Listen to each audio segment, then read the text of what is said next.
السلام علیکم، کیسے ہیں آپ؟ امید کرتا ہوں آپ سب ٹھیک ٹھاک ہوں گے، خیریت سے ہوں گے۔ میرا نام ہے جنید اور آپ دیکھ رہے ہیں کہانی انسنی کی ایک اور ایپیسوڈ۔ آج ہم بات کریں گے ایک ایسے شخص کے حوالے سے جس کے بارے میں علامہ اقبال نے اپنی شاعر میں لکھا تھا، تیری نگاہ سے دل سینوں میں کانپتے ہیں، کھویا گیا ہے شاید جذبے قلندرانہ۔ یہ میرا خیال ہے کہ علامہ اقبال نے یہ شعر سلطان صلاح الدین یوسف کو دیکھ کر لکھا گیا تھا۔ میں کنفرم نہیں ہوں کہ انہیں کے لیے لکھا گیا تھا، ہو سکتا ہے ایسی بہت ساری شخصیت ہیں جس پر یہ شعر ہو سکتا ہے۔ تو چلیے شروع کرتے ہیں آج کی ایپیسوڈ بغیر آپ کا قیمتی وقت ضائع کیے۔ اگر آپ نے ابھی تک ہمارے چینل کو سبسکرائب نہیں کیا ہے تو سبسکرائب کر لیجیے گا، ساتھ میں بیل آئیکن کو لازمی پریس کیجیے گا، آنے والی ہر ویڈیو کا نوٹیفیکیشن سب سے پہلے آپ کو رسیو ہو اور آپ ہماری ویڈیو کو سب سے پہلے دیکھ سکیں۔ صلاح الدین یوسف ابن ایوب مغربی دنیا بطور صلاح الدین کے نام سے جانتی ہے۔ ایک کرد مسلمان تھا جو مصر اور شام کا پہلا سلطان بنا اور ایوبی خاندان کی بنیاد تھی۔ اس نے لیونٹ اور فنیکو اور دیگر یورپی صلیبیوں کے خلاف مسلم اور عرب مخالفت کی قیادت کی۔ اپنی طاقت کے عروج پر اس کی سلطنت مصر، شام، میسوپوٹیمیا، کردستان، حجاز اور یمن شامل تھے۔ یہ ویڈیو یہاں آپ کو تاریخ سکھانے کے لیے نہیں ہے، بلکہ آپ کو ہمارے ہیروز کے بارے میں اور نظام خلافت کے بارے میں مزید پڑھنے کا تجسس پیدا کرنے کے لیے ہے، جس نے ایسے ہیروز پیدا کیے جو اب پیدا نہیں ہوتے۔ جب سے ہم زمینوں کے ٹکڑوں میں تقسیم ہو گئے ہیں، ہر ایک اپنے اپنے جھنڈوں کے ساتھ ہے، اسلام کی طرف واپس آئے، اسلامی خلافت میں واپس آئے، حقیقی اللہ کے لیے کام کرنے والی اسلامی جماعتوں کی حمایت ہے۔ ان کی ذاتی قیادت نے اس کی افواج ہتین کی جنگ میں صلیبیوں کو شکست دی، جس سے اس کی فلسطین پر دوبارہ قبضہ ہو گیا، جسے 88 سال قبل صلیبیوں نے فاطمی مصریوں سے چھین لیا تھا۔ اگرچہ یروشلم کی صلیبی بادشاہت ایک مدت تک برقرار رہے گی، لیکن ہتین میں اس کی شکست نے مسلمانوں اور عربوں کے ساتھ اس کے تنازع میں ایک اہم موڑ کا نشان لگایا۔ اس طرح صلاح الدین کو عرب اور مسلم ثقافت میں ایک نمایاں شخصیت ہے۔ صلاح الدین سنی اسلام کے سخت پیروکار تھے۔ ان کے اعلیٰ اور بہادرانہ رویے کو عیسائی تاریخ نگاروں نے خاص طور پر گریگ کے محاصرے کے بیانات میں نوٹ کیا، اور صلیبیوں کا دشمن ہونے کے باوجود اس نے ان میں سے بہت سے لوگوں کی عزت حاصل کی، بشمول رچرڈ دی لائن ہارٹ۔ یورپ میں نفرت انگیز شخصیت بننے کی بجائے وہ بہادری کے اصولوں پر ایک مشہور مثال بن گئی۔ سینکڑوں معرکوں کا ہیرو سلطان صلاح الدین ایوبی وہ شخص تھا جس نے 20 سال تک صلیبیوں کے طوفان کا بہادری سے مقابلہ کیا اور بالآخر یورپ کی مشترکہ افواج کو پیچھے دھکیل دیا جو ارض مقدس پر چڑھائی کرنے آئی تھی۔ دنیا نے شاید ہی اس سے زیادہ بہادر اور انسانی فاتح کا مشاہدہ کیا ہو۔ صلیبی جنگیں بنی نوع انسان کی تاریخ کی بدترین اور طویل ترین جنگ کی نمائندگی کرتی ہیں، جس میں عیسائی مغرب کی وحشیانہ جنونیت کا طوفان مغربی ایشیا پر اپنے تمام غصے میں پھٹ پڑا۔ ایک مغربی منصف کا کہنا ہے کہ صلیبی جنگوں کی شکل تاریخ کی سب سے پاگل قسطوں میں سے ایک ہے۔ عیسائیت نے تقریباً 3 صدیوں کی مہم جوئی کے بعد خود کو محمدیت کے خلاف پھینک دیا، یہاں تک کہ ناکامی نے سستی کو جنم دیا اور توہم پرستی خود اس کی اپنی محنت سے مجروح ہو۔ یورپ کو مردوں اور پیسے سے محروم کر دیا گیا اور سماجی دیوالیہ ہونے کی دھمکی دی گئی۔ اگر فنا نہیں ہوگی، لاکھوں جنگ، بھوک یا بیماری میں مارے گئے، اور ہر ظلم کا انحصار کر اس کے جنگیوں کو رسوا کر سکتا ہے۔ عیسائی مغرب پیٹر دی ہرمٹ اور اس کے پیروکاروں کی طرف سے مقدس سرزمین کو مسلمانوں کے ہاتھ سے آزاد کرانے کے لیے دیوانہ وار مذہبی جنون کے پرجوش تھا۔ ہرم کا کہنا ہے کہ ہر ذرہ ایک وبائی جنون کو اکسانے کے لیے استعمال کیا جاتا تھا۔ اس وقت کے دوران جب ایک صلیبی نے صلیب اٹھائی تھی تو وہ چرچ کی حفاظت میں تھا اور تمام ٹیکسوں سے مشتنا ہونے کے ساتھ ساتھ تمام گناہوں کے ارتکاب سے آزاد تھا۔ پیٹر دی ہرمیٹ نے خود 40,000 افراد پر مشتمل صلیبیوں کے دوسرے میزبان کی قیادت کی۔ مانیول پہنچ کر انہوں نے قصبے پر حملہ کر کے 7,000 باشندوں کو قتل کر کے اور اپنے آپ کو ہر قسم کے گھٹیا پن اور آزاد خیالی کے لیے چھوڑ کر اپنے پیشواؤں کا بدلہ لیا۔ صلیبیوں کہلانے والے وحشی لشکر نے ہنگری اور بلغاریہ کو ویران علاقوں میں تبدیل کر دیا۔ جب وہ ایشیا مائنز پہنچے تو انہوں نے مائکاؤٹ کے مطابق ایسے جرائم کا ارتکاب کیا جس سے فطرت لرز ہو۔ صلیبیوں کی تیسری لہر، جس کی کمان ایک جرمن راہب نے کی تھی، حکم کے مطابق لوگوں کی انتہائی احمقانہ وحشیانہ کچرے پر مشتمل تھی۔ انہوں نے اپنی عقیدت کے ساتھ عصمت دری، عصمت فروشی اور شراب نوشی کا صفاقانہ لائسنس کر لیا۔ وہ قسطنطنیہ اور یروشلم کو بھول گئے۔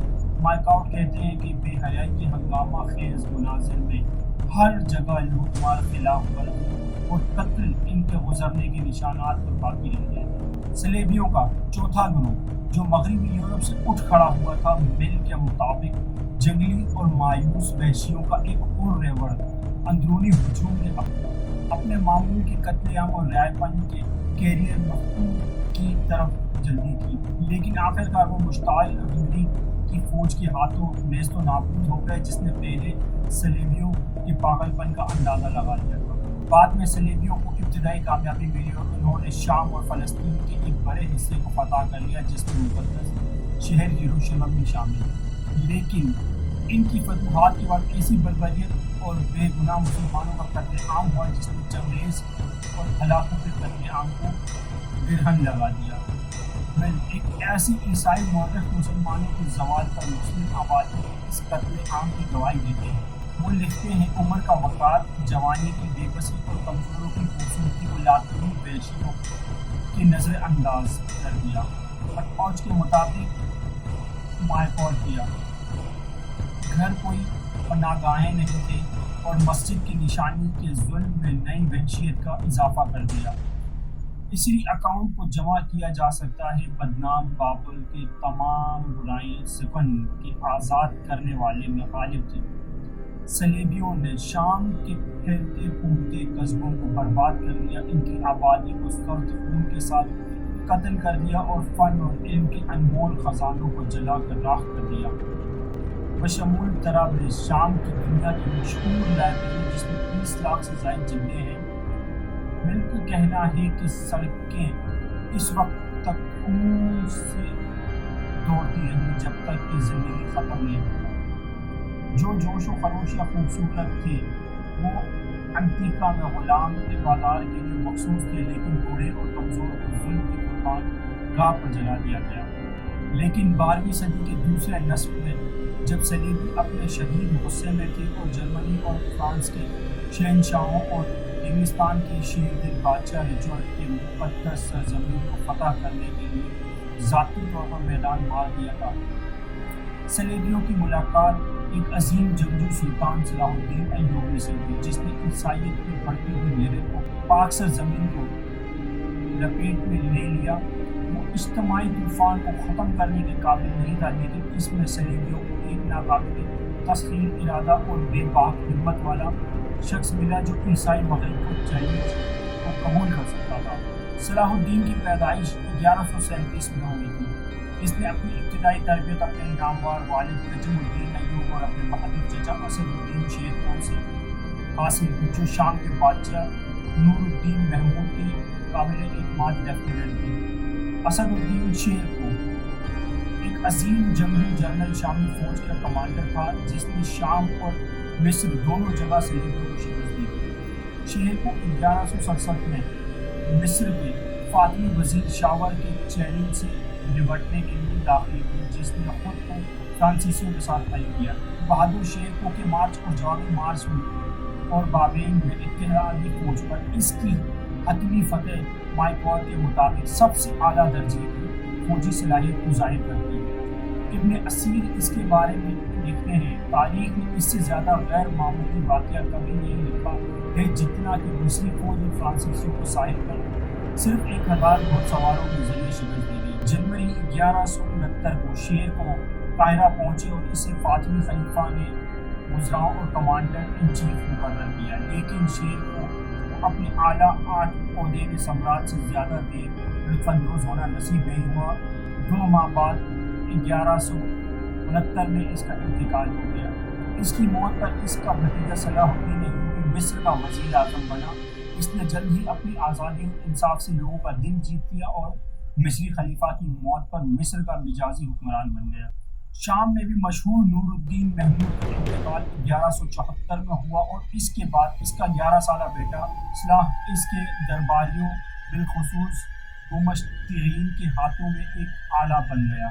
صلاح الدین نے ملک کے اصلاح کو اپنی خدمات اور عقیدت پیش کرنے کا پیغام بھیجا، یہاں تک کہ خطبہ جمعہ اور سکے میں اپنا نام لکھتے رہے، لیکن یہ تمام تحفظات نوجوان حکمران اور اس کے پرجوش درباریوں کے لیے بیکار تھے۔ اس صورتحال میں ایک بار پھر صلیبیوں کو حوصلہ بخشا، جنہیں دمشق گینگ کے مشورے سے نیچے رکھا گیا تھا، وہ الیپو چلے گئے اور دمشق کو فرنیک کے حملے کا سامنا کرنا پڑا۔ صلیبیوں نے فوری طور پر دارالحکومت کا محاصرہ کر لیا اور بھاری تاوان ادا کرنے کے بعد ہی اسے چھوڑ دیا۔ اس سے صلاح الدین کو غصہ آیا، جو تھوڑی سی فوج کے ساتھ دمشق کی طرف بھاگا اور اس پر قبضہ کر لیا۔ دمشق پر قبضے کرنے کے بعد وہ اپنے سرپرست نور الدین محمود کے محل میں داخل نہیں ہوئے، بلکہ اپنے والد کے گھر میں۔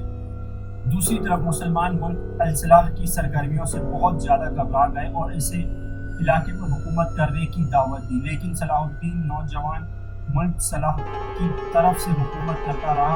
1181-82 میں ملک صلاح کی موت پر صلاح الدین کی حکومت کو مغربی ایشیا کے تمام حاکموں نے تسلیم کیا۔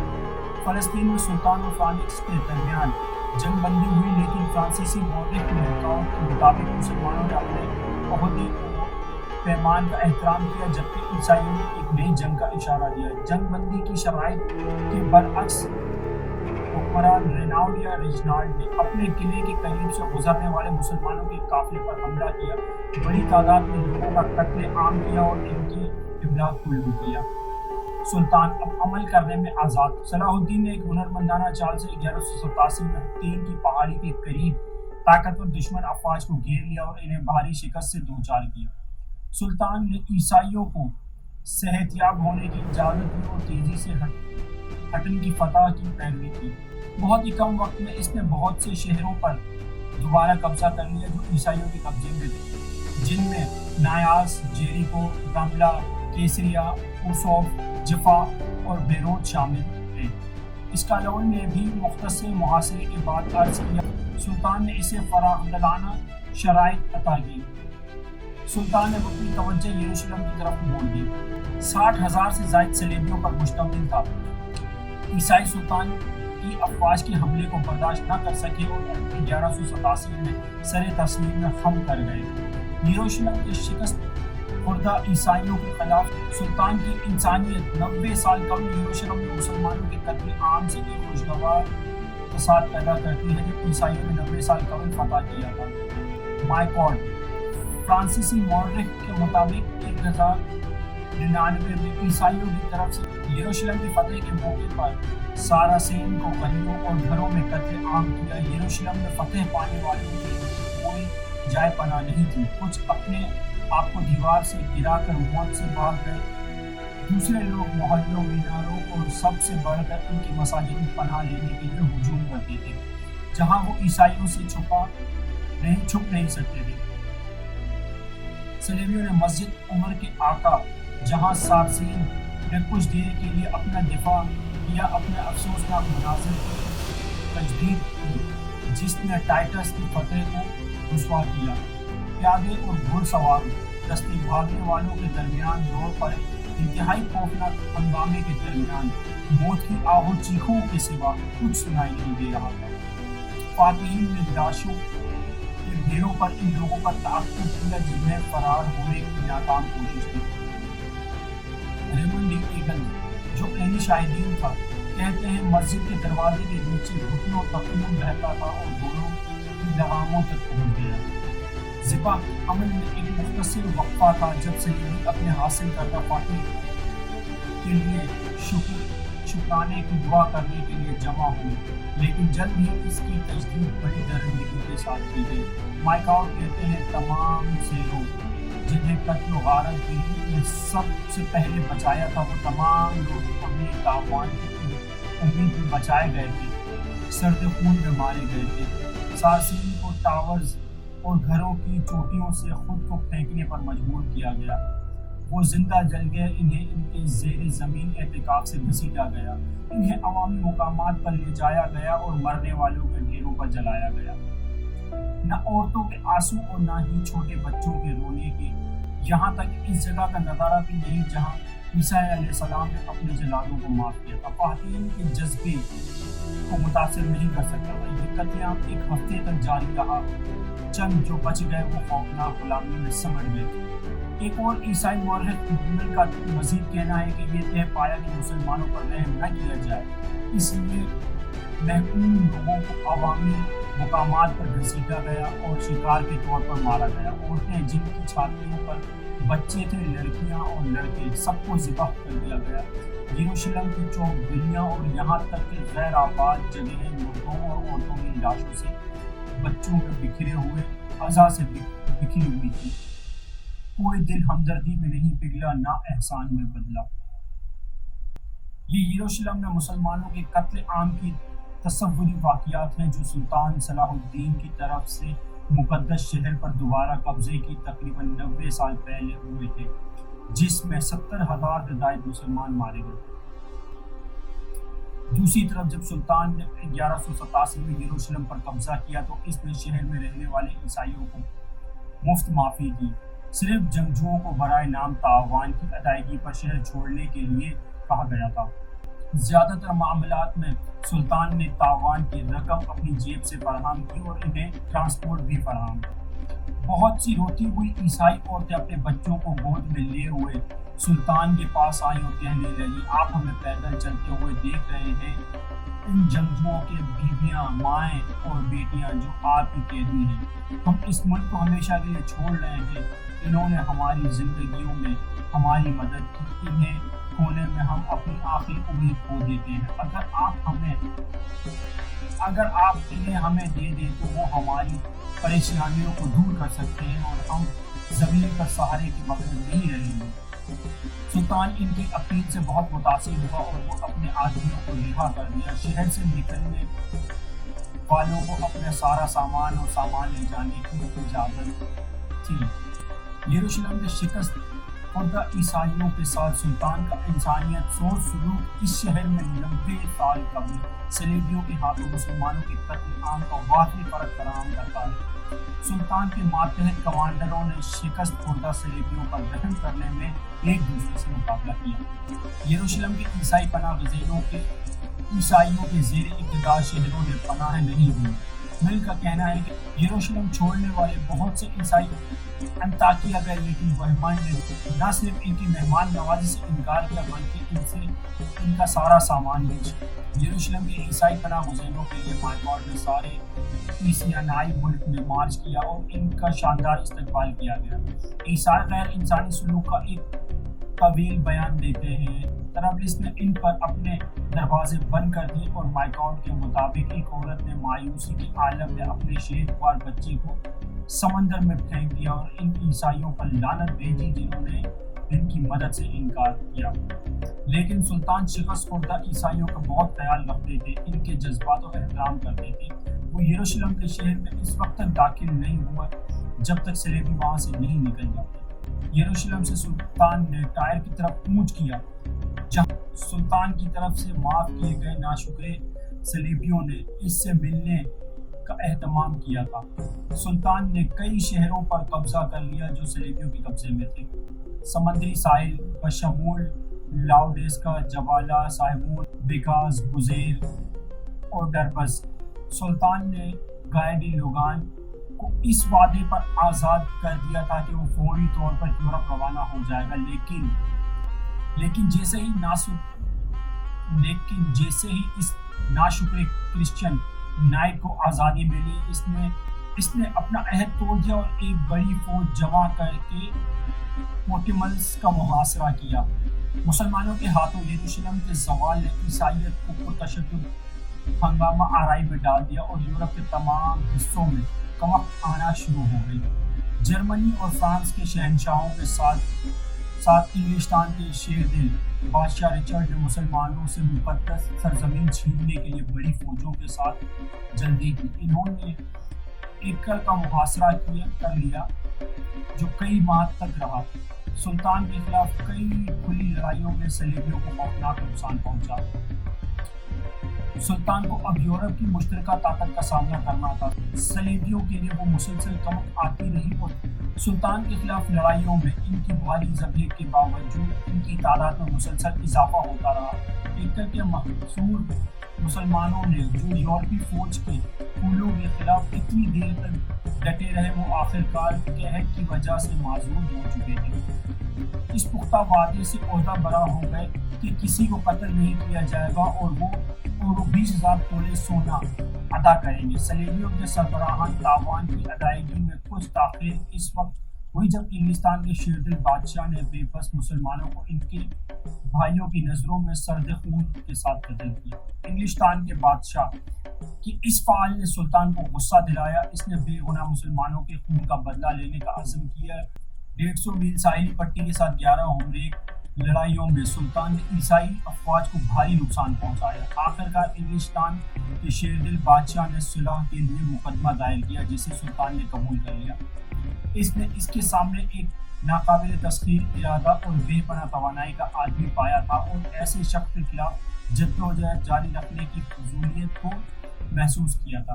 ستمبر 1192 میں امر کا خاتمہ ہوا اور صلیبیوں نے مقدس سرزمین کے تھیلے اور سامان کے ساتھ چھوڑ دیے۔ یورپ میں اپنے گھروں کے لیے پابند سلاسل ہو گئے۔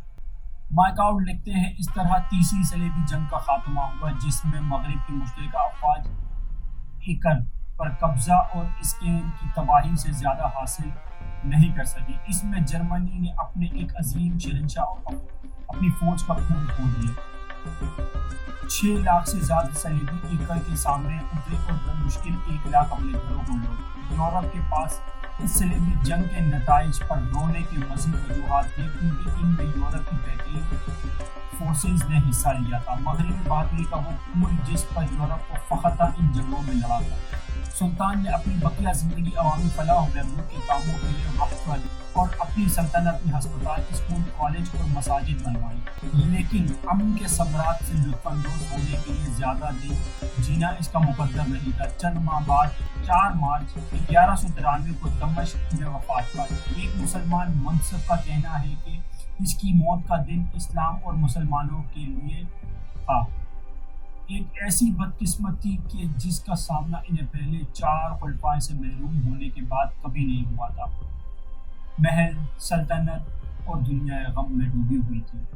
پورا شہر غم میں ڈوبا ہوا تھا اور روتا ہوا اس کی پیروی کرتا۔ اس طرح سلطان صلاح الدین کا انتقال ہوا جو بنی نوح انسان کی تاریخ میں سب سے زیادہ انسان دوست اور بہادر بادشاہوں میں سے ایک تھا۔ ان میں قدرت نے بے مثال فوجی ذہانت کے ساتھ ایک مسلمان کے رحم دل اور ہمدرد دل کو نہایت ہی ہم آہنگی سے ملا دیا تھا۔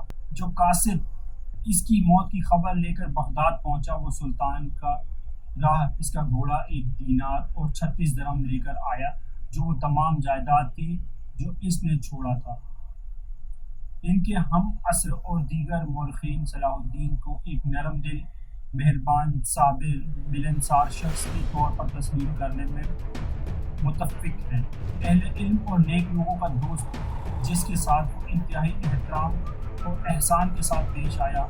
فلپ کی بیٹی کا کہنا ہے کہ یورپ میں اس نے انگریزوں کے ساتھ ساتھ جدید ناول نگاروں کی پسندیدگی کو چھو لیا اور اب بھی اسے بہادری کا نمونہ سمجھا جاتا ہے۔ تو یہ تھی آج کی ہماری ایپیسوڈ۔ امید کرتا ہوں آپ کو پسند آئی ہوگی۔ اگر آپ کو پسند آئی ہے تو ہمارے چینل کو سبسکرائب کریں، ویڈیو کو لائک کریں، شیئر کریں، کمنٹ کریں اور ہمیں بتائیں کہ آپ کس کی اسٹوری سننا چاہتے ہیں۔ تو جب تک کے لیے مجھے دیجیے گا اجازت، آپ سے ملاقات ہوگی اگلی ایپیسوڈ میں۔ اپنا خیال رکھیے گا۔